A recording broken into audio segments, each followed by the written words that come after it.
Hello everybody, hope everybody's doing great. Appreciate those of you watching this video. I hope you enjoy it. And today we talked about the movie How to Murder Your Wife. I'm a married man, so I was kind of interested in this movie. How can I get away with, I'm just kidding. It's a pure joke, okay? I am not serious. I am married, but I'm not serious. I'm murdering my wife, okay? That was just a joke, maybe a bad joke. Anyways, let's get into this movie, How to Murder Your Wife. Right off the bat, the butler breaks the fourth wall. He's talking right at the audience about his employer and how his employer is this young bachelor who has, a girl every night. He's out there playing the field, and how the butler loves this lifestyle. How it's pure masculinity, is very manly, stuff like that. Being able to get any girl he wants into the bed, and if his employer ever gets married, he's out of there. He's quitting. He doesn't want to serve a marriage couple.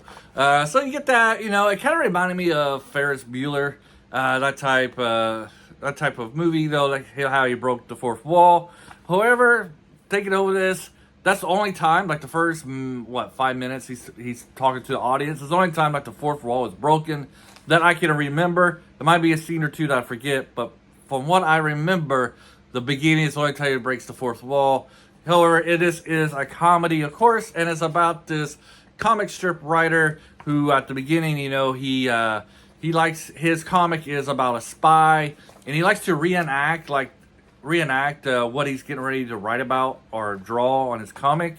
So you see him pretending to be a spy, and which just leads him into trouble because once he gets married to this woman who's Italian, she speaks no English, and it just happens that he gets drunk one night at a bachelor's party, and she's the girl that comes out of the cake.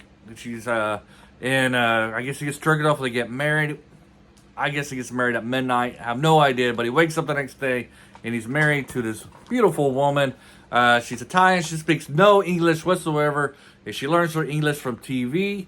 I find that kind of hard. I've been watching. For some of you guys who've been following my channel, you realize I watch a lot of Korean stuff.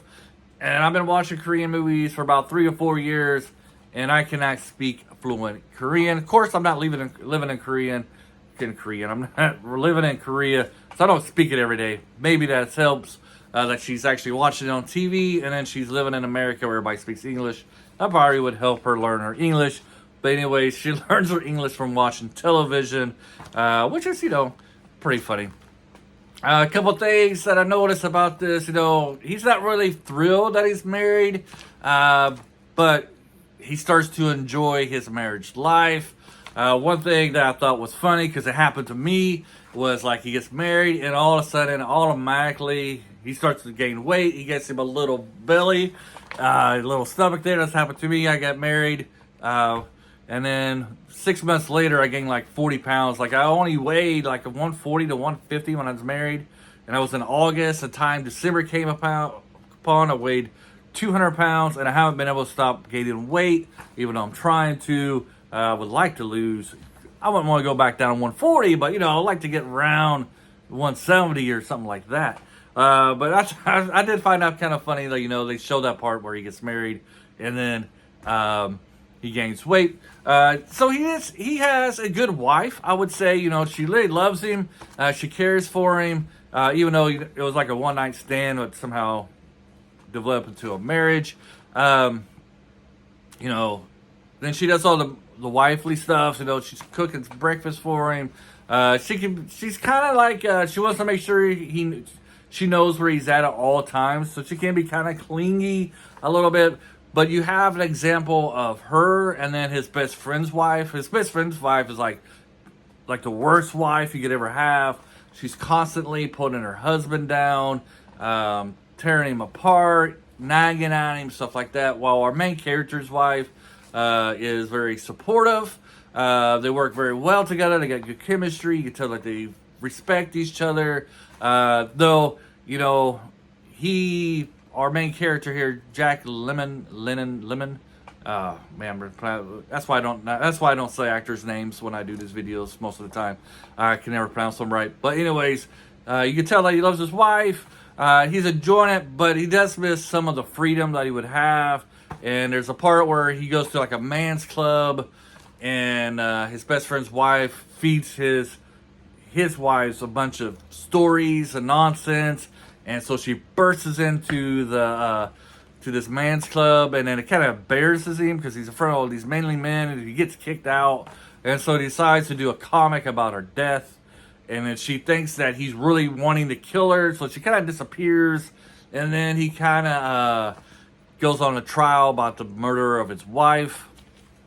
And then, so at this point of the movie, when he goes on trial, it is kind of like this movie, even though you see two types of marriage. You got the good marriage and the bad marriage. It really does hammer, or I want to say hammer, but it really does go against marriage, you know, about all the bad things about marriage and why should you get married. And it does all this negative stuff. Talks about how it takes away a man's masculinity, you know, he's not willing to, you know, man's masculinity. I was like, lost my train of thought here, pulled a Joe Biden. Masculinity here where he, you know, he can't go out and sleep with all the women and stuff like that. And yes, you know, in a way, and that part of a man's masculinity, marriage does take it away. You know, yeah, you know, men, you know, we would want to go around mating with everybody, right? That's the whole tale about men, you know, if they had the opportunity to sleep with multiple women. That's why back in the day, you know, you had these countries that had concubines and stuff like that. So it forces a man to be with one woman, which is kind of against their nature. But, you know, in a lot of ways, that's good for the man to only be with one woman, not going around with everybody. And, you know, medical stuff will explain the reason for that. But, you know, marriage also does touch upon the other traits of masculinity, you know, the willing, the need to protect something, to protect somebody, to provide for people, stuff like that. So marriage also, you know, provides that type of stuff for your masculinity.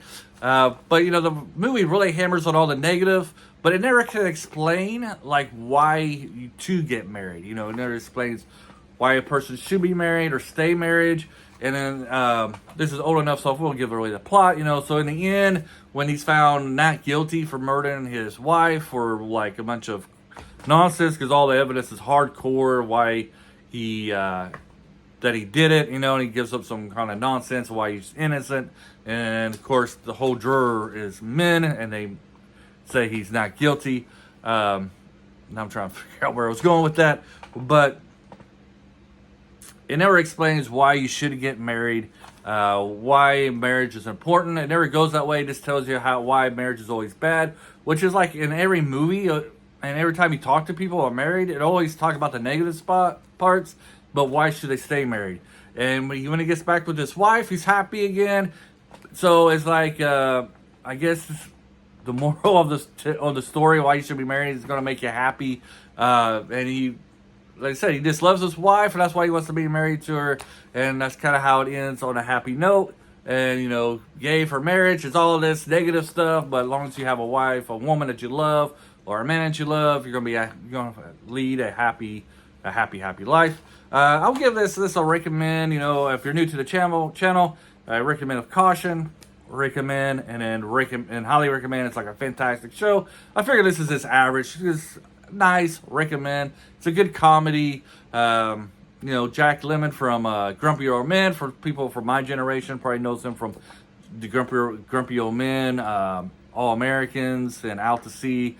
Those shows are probably what you will remember him from. But this is probably one of the rare ones. I've seen him in his younger years. I thought he was great in this, so you gotta check it out. How to Murder Your Wife. If you've ever seen this, leave some comments below. Let me hear. I'd like to read what your thoughts are about this. Have a great day, and bye.